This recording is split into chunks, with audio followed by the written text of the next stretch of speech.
Welcome back to International Finance. I am Andy Kim, your Dr. Finance, and Chapter 3, Balance of Payment. This is our fourth portion of the lecture. So, what are we up to? The capital account is the next thing, capital account, right? We've been going through that balance of payment, which is like, the quasi kind of income statement kind of flow concept idea about how your country is doing in terms of export and import and then capital investments and things like that. Now capital account itself comes next. We talked about current account before. Now capital account, what is this? It includes capital transfers and acquisitions and disposals of non-produced, non-financial assets between domestic and foreign residents. This is, large amount, yet infrequent, okay? Yet infrequent, or large amount, I should say, not that large, but infrequent is more important words, I say, okay? Infrequent. It's about natural resources, land, mineral rights, airspace, marketing assets such as brand and domain names, and this kind of intangible asset. Contracts and leases and licenses, all kind of things, but this is more of a minor issue, okay? Not a big amount. I said large amount over here, but aggregation is not that much, so I say minor issue. I should say this, okay? Okay, the financial account comes next, right? In 8th edition of Un Resniken Chulun, they had only capital account, and that capital account incorporated all the things like financial account, whatever that you will see from now on. But in 9th edition, okay, they separated the capital account from financial account. Why? You saw that in that IMF's guidance, right? The PDF file that I showed you in the previous lecture. Now, financial account, what is this about? It measures the difference between sales of assets to foreigners and purchases of foreign assets by domestic residents. Can be divided into 3 categories: FDI, foreign direct investments. That occurs when the investor acquires a measure of control of the foreign businesses, right?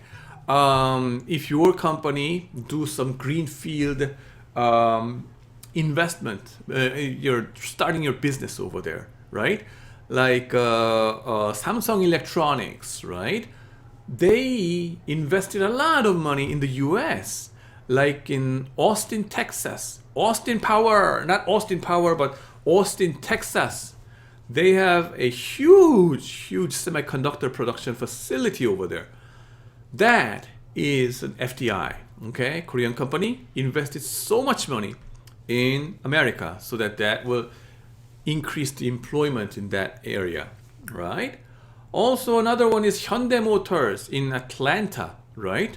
If you think Hyundai Motor produces the goods, cars only in Korea, you're wrong, right? They have production facilities in Atlanta, a big one, okay? And that was, one of the subjects that they discussed, whether they could cooperate with,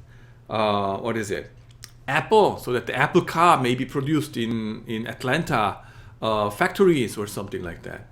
Not only that, Hyundai Motors has a production facility in Chongqing, China. Chongqing, right? So they create employment in different countries like that. Foreign direct investment. The second category is portfolio investment. Mostly represents the sales and purchases of foreign financial assets such as stocks and bonds and derivatives that do not involve a transfer of control. Excuse me, sneezing, I know. Other investments include transactions and currency, banks and deposits and trade credits and etc. etc. All right. The next item is statistical discrepancy. There shall be discrepancies. some omissions. There shall be some omissions and misrecorded transactions.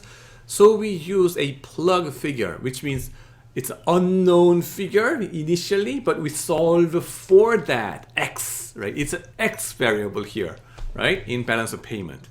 Right. It's a plug figure to get things to balance, right? Debit, credit, matching principle, balancing each other out. I'm not saying they are snapshot like balance sheet. They are like flow concept, like income statement, but they have to balance, matching principle. That's why. Now, Exhibit 3.1 shows a statistical discrepancy of minus $40.5 billion, 41조 원 규모, in 2018. Recordings of payments and receipts arising from international transactions are done at different times and places and possibly using different methods. Different time points, quite possibly you can imagine that, right? When would you recognize your sales? Sales recognition. That brings you back to that revenue recognition in your financial accounting. When do we recognize our sales? Is it free on board FOB basis, or when they receive over there across the Atlantic Ocean, across Pacific Ocean, right? It depends. And then financial transactions may be mainly responsible for discrepancy. All right. I told you before, I'm not going to ask you in nitty-gritty detail about which one is included or excluded in detailed items amount, so that which causes some kind of statistical discrepancy versus not. I'm not interested in that. This is finance class, not accounting class or economics class, right? Anyway, so the only thing interesting or the important thing is this is a plug figure. Overall balance is the cumulative balance of payments, including the current account, overall balance is the cumulative balance of payments, including the current account, capital account, financial account, and the statistical discrepancy. All right. Now, official reserve account is also there. And then in Korean, Bank of Korea's guidance or Bank of Korea's way, this is just one part of financial account, okay? But in the textbook, it treats it as if it is a separate account. It does not matter that much, right? It's just there, right? Now, Exhibit 3.1 deals with 4.9 billion surplus in balance of payment. The US increased its external reserve holdings by the same amount by acquiring foreign exchange reserves. All right. So you export more than import, right? You tend to have, right, increase the foreign exchange reserves accordingly. Official reserve account includes transactions undertaken by the authorities to finance the overall balance and intervene in foreign exchange markets. Now, post 1949, internal reserve assets comprise gold, foreign exchanges, and special drawing rights, SDRs, and then reserve positions in the IMF. So IMF is the, one of the two pillars of Bretton Woods, I guess, like IMF and the World Bank working together to sustain the international financial system after World War II, right? Remember that US dollar-based gold exchange system, right? And the Triffin dilemma was there, right? Triffin's dilemma was there. The US was the only big superpower in the world trying to reconstruct the devastated capitalist world after Second World War. But for that purpose, the US will have to accommodate a lot of exports from Germany, Japan, and all the industrialized but yet devastated countries, right? But that means the US will have to suffer from a lot of deficits going into the future as they import more of the goods from them, right? So that their economy will grow. But your US economy having so much deficit, like current account deficit, right? How would you be able to sustain that without devaluing your currency, right? That was a concern before.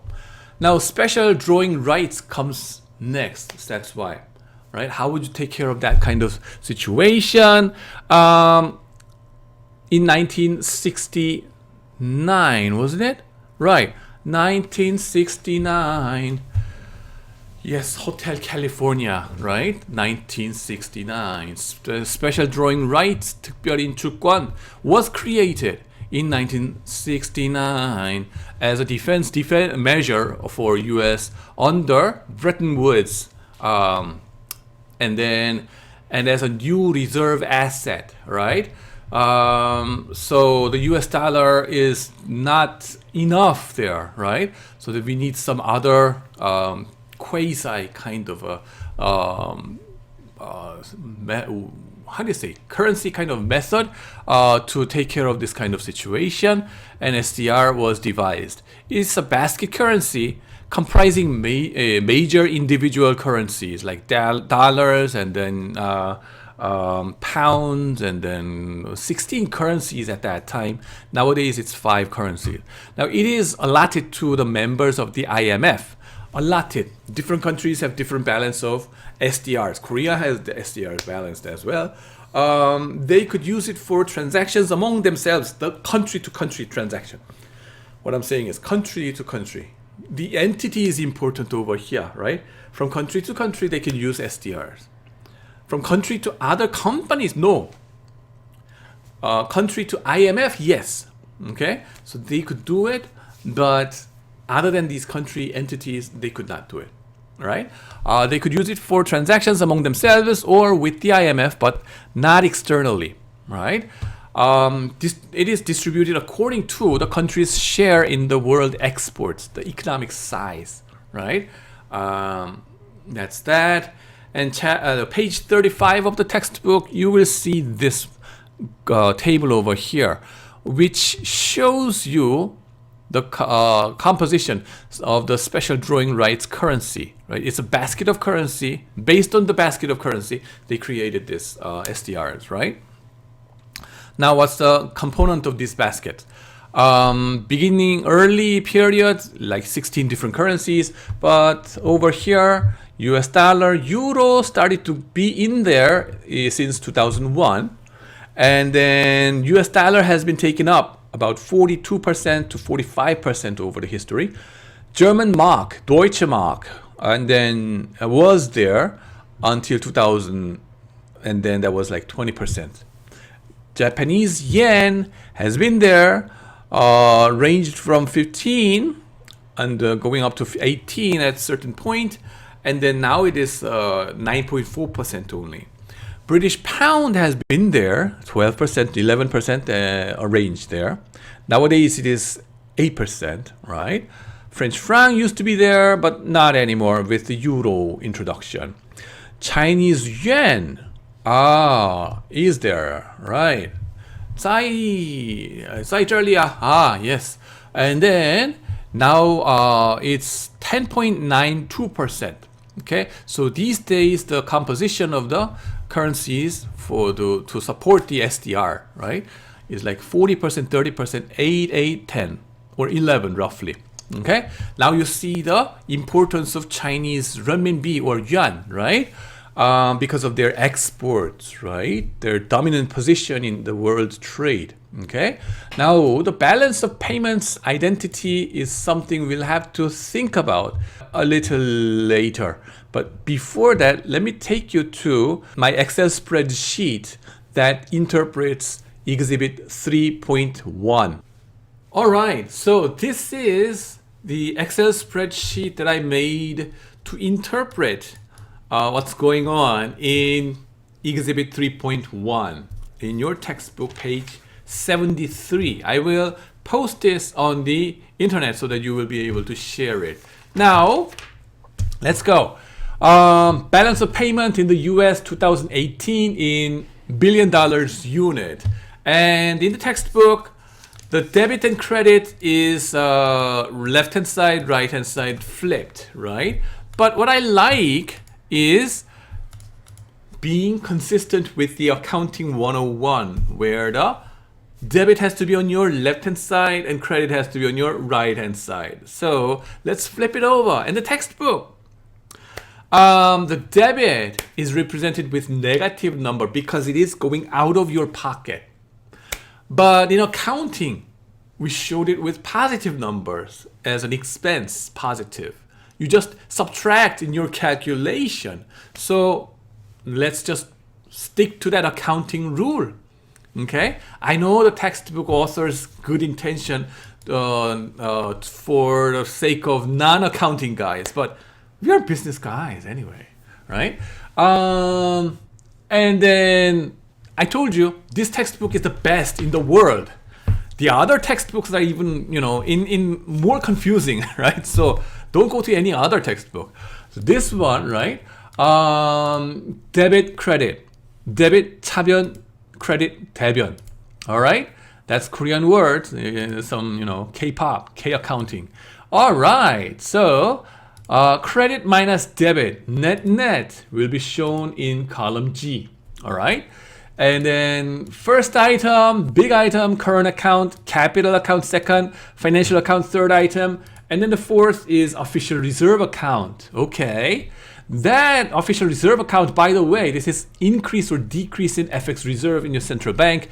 That number you can obtain it, right, in the central banks. Now, current account, export, import, goods and services, those aggregate amounts are shown over here. Export, import, right?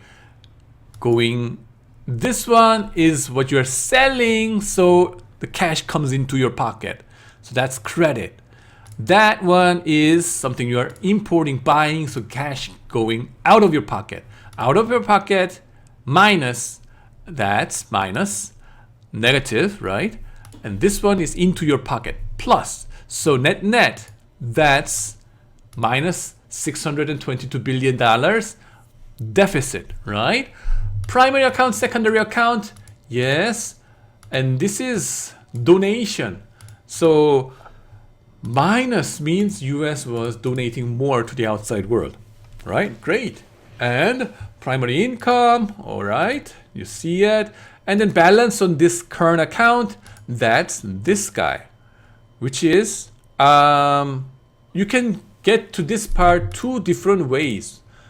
One is aggregate all these things, debit by credit, and then net. Or you can aggregate those net amount, right? This, that, right? You see it. So minus 488.5 deficit in your current account in the US 2018. Now, capital account, very minimal, yeah. And then financial account is the investments, FDI, and then portfolio investments, and then other investments, and then the balance of it, right? Now, let's go one by one. Direct investment, right? So this part, credit, means this is the amount that Samsung or Hyundai kind of Korean companies investing in US soils. That goes in here as a positive number. Okay, Austin factory, Austin, Texas, and then Alabama factory in Hyundai Motors, right? Atlanta.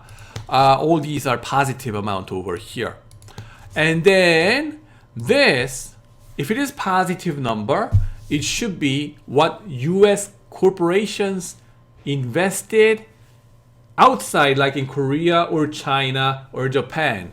Maybe if what could be a good example? Starbucks, okay, invested huge amount of money, or Google invested in Korea and expanded Google Korea as an Asia hub of Google, let's say. For that purpose, they will need a lot of $1 billion of investment for servers, right? Why not, right? If they did it, then this amount would be positive, okay?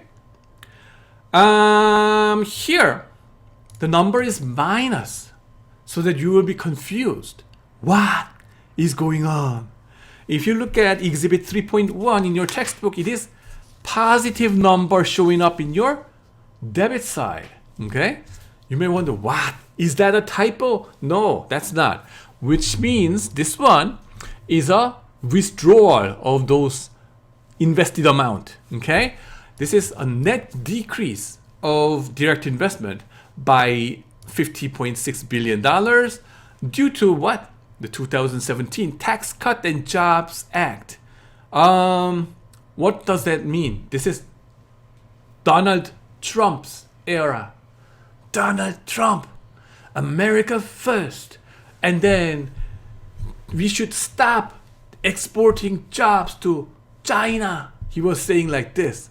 And then they established this 2017 Act, Tax Cuts and Jobs Act. And then they eliminated taxes for repatriation of earnings in the foreign subsidiaries. So foreign subsidiaries, if you earn any money from, let's say, what's that? The app, right? Amazon or Google China. Oh no, that impossible. No. Tesla China, right? If they earn billions of dollars net income in that China subsidiary, right? Then, if they repatriate, bring the money back to America, now we are not charging tax to you. Incentivizing these companies to bring back those incomes, right? So that they will create employment in the US soils. That's the result over here. Okay? With the Biden administration, what will happen to this kind of movement, right? Movement out of China. Would that stop anyhow? You try to have some answer, right? Maybe it could be a good homework for you. But I have some idea about that. Anyway, portfolio investments. Yes, this is your stock investment and bond investment into the US market, out of the US market, like that. So this is debit, which is US people investing in outside market. Like if they put their money in Korea, right? Purchasing Samsung stock or LG Chemical, right? That will be this one. And then this is what you invested into GameStop. Good luck. Tesla. Good luck. Debt securities. This is what you invested into US 10-year treasuries. Good luck.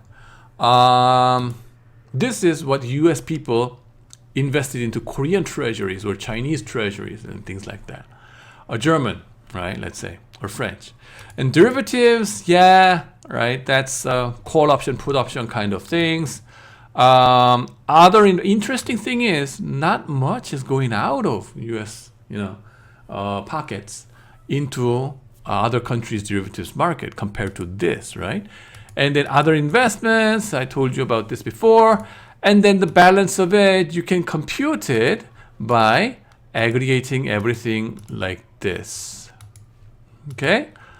And then before you move on to statistical discrepancies, right? You'll have to go into the official reserves, actually. Official reserves. This will be actually, this is something you can obtain from central bank. How much did they change in their FX reserves, right? And that has to, the increase or decrease has to match with the overall balance in this BOP, right? So you can punch in over here, and then that should be the overall balance like this. And then that should be, reflecting that, you can solve for reflecting these two, okay?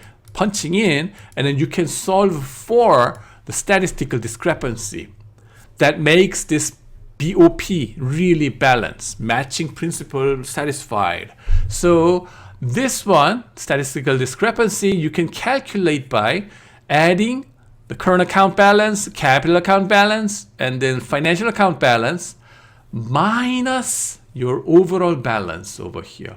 That's this guy, okay, overall balance, and that should be identical to your official reserve account, okay? So that's how we calculate this guy, or back solve, or right, okay? And then checking the balance, right? First way, if you aggregate all these things on your debit side and credit side, right? It will not match. It will not match as much as your statistical discrepancy. But once you include statistical discrepancy, okay, and then everything matches out and balancing each other out. Okay, so that's how we use this Excel spreadsheet. Maybe you can use it for your homework or anything. Okay, so I hope you enjoyed it, and then hope to see you in the next video. Thank you.